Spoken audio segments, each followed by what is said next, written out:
In Sudan's western region of Darfur, a city once known for its vibrant markets and rich cultural diversity has now become the epicenter of unimaginable violence. Recent reports emerging from Fasher, the regional capital of North Darfur, suggest that what is unfolding there may be one of the worst episodes of ethnically targeted killings in Sudan's modern history. Over the weekend, the Rapid Support Forces, a powerful paramilitary group, seized full control of the city after months of siege. What followed, according to multiple independent monitors, humanitarian agencies, and satellite analysis, were reports of mass executions, forced displacement, and systematic ethnic cleansing targeting non-Arab communities, specifically the Fasher, Zaghawa, and Berti peoples.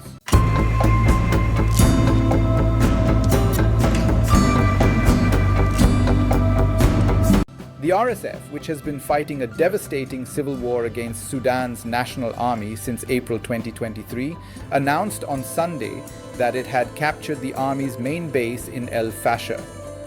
By Monday, General Abdel Fattah al-Burhan, Sudan's army chief, acknowledged that his forces had withdrawn to a safer location, effectively conceding defeat in the last major city the army controlled in Darfur. This victory gives the RSF control over all 5 state capitals in Darfur: Nyala, El Geneina, Zalingay, Ed Dain, and now Fasher, marking a decisive moment in the 18-month conflict that has already claimed the lives of over 150,000 people and displaced more than 14 million across Sudan. According to UN Office for the Coordination of Humanitarian Affairs, nearly half of Sudan's population now requires humanitarian assistance, making it one of the worst humanitarian crises in the world today. Soon after the RSF takeover, disturbing footage began to circulate on social media. Local activists released a video appearing to show a well-known RSF fighter shooting a group of unarmed civilians at close range. Other unverified videos shared by pro-democracy networks appeared to show dozens of bodies lying among burnt vehicles and destroyed buildings, providing chilling visual evidence of systematic violence. The Joint Forces, an alliance of local armed groups supporting the Sudanese army, accused the RSF of executing over 2,000 civilians in recent days, describing the killings as deliberate and ethnically targeted. Independent experts have also corroborated signs of mass killings. Analysts at Yale University's Humanitarian Research Lab, who have monitored the Sudan war using open-source intelligence and high-resolution satellite imagery, reported patterns consistent with mass graves, clearance operations, and widespread destruction of civilian areas. They concluded that the RSF appeared to be conducting a systematic and intentional campaign of ethnic cleansing against non-Arab populations in the region. Nathaniel Raymond, executive director of the Yale lab, stated that satellite imagery showed numerous human bodies visible on the ground and areas of dark discoloration, likely pools of blood or burned soil, suggesting widespread killing. He compared the level of brutality in Fasher to what occurred during the first 24 hours of the 1994 Rwandan genocide, emphasizing that this might only be the beginning of a far larger wave of violence. He also stated that his team had never observed a comparable level of concentrated violence in such a short period since their monitoring of global conflicts began.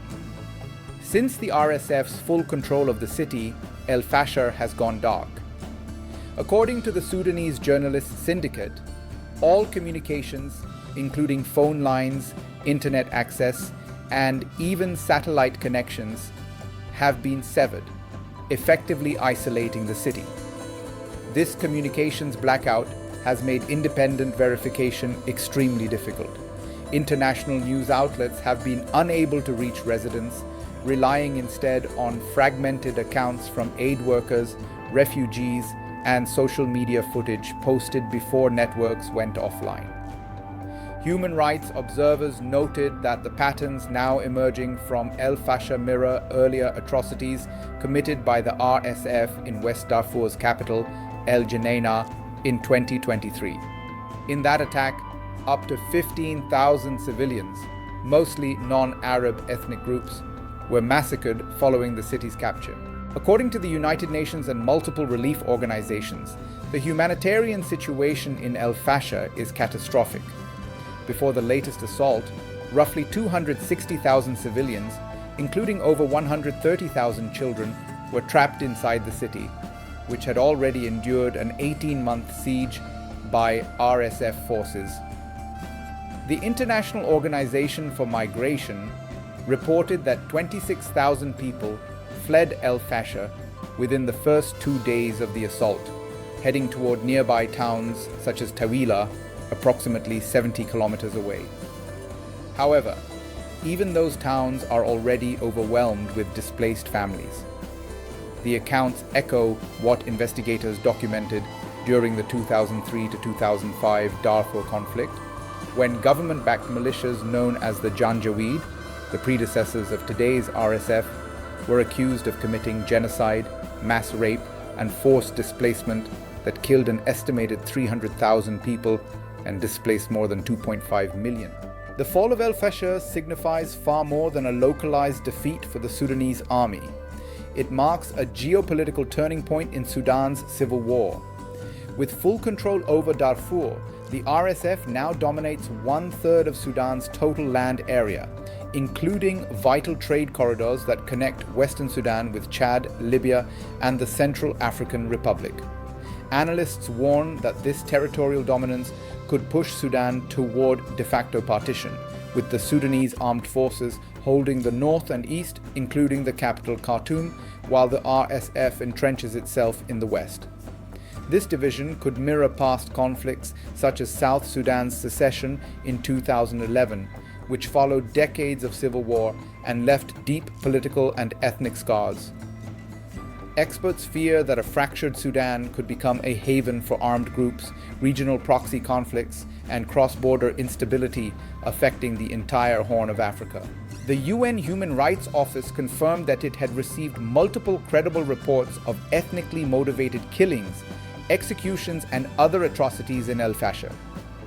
UN Rights Chief Volker Turk stated that Sudan appeared to be entering a phase of mass violence not seen since the early 2000s genocide in Darfur.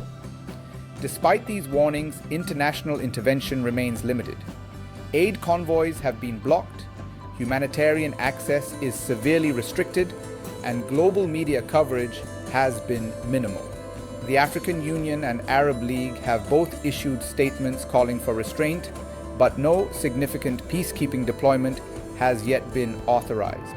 Meanwhile, US and European Union officials have urged sanctions and investigations into RSF leaders, including Mohamed Hamdan Dagalo, known as Hemedti, who commands the group. But diplomatic pressure alone has so far failed to halt the violence. What is happening in El Fasher is more than a battle for territory. It is a battle for survival and identity. Behind every statistic are families torn apart, children displaced, and communities erased.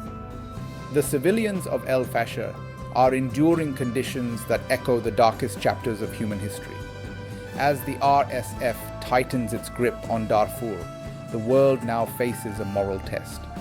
The choice is stark: to act while the atrocities unfold, or to remain silent and confront the truth only after it becomes another chapter in the long list of tragedies that humanity failed to prevent.